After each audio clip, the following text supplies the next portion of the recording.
Hi, welcome to another episode of Hot Takes. The SNP are basically craven, they're cowards, and they're passing the buck.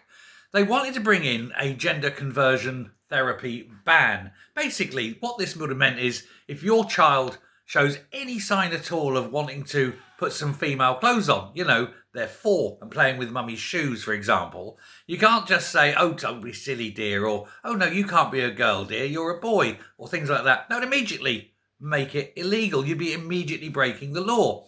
If you spoke to a priest about it, if you took them to a doctor and discussed it with a psychiatrist, you'd be breaking the law. But all those things mean nothing to the SNP because total control of your children is what they want. However, there's now been a big outcry, a backlash, because religious groups are now saying you're actually going against our religious teachings and we will sue the smithereens out of you according to the European Convention on Human Rights.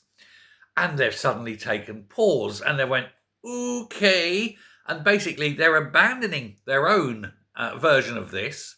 And they're saying, please, you're pushing something through Parliament. Would you legislate for the whole of Britain so that the SNP don't have to? So they don't have to carry the can. They don't have to be accountable.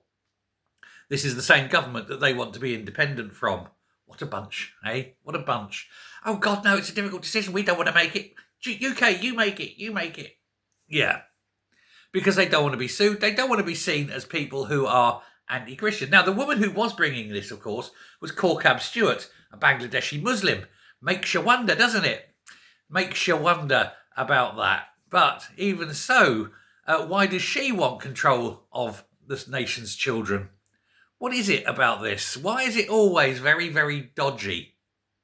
Who knows? Because I can tell you now, the government wouldn't go in if it was a Muslim child being told, you are a man, you're going to be a man, you're not a girl, etc. Because they wouldn't have the balls to do it. But if it's Christians, yeah, that, dear friends, is the problem we have. But what can you do? Well, you can vote these stupid assholes out. And please, stop voting for the SNP. They want to turn your little boys into little girls. They want mass sterilisation of children. And then to replace them with third worlders. Thanks very much. Bye.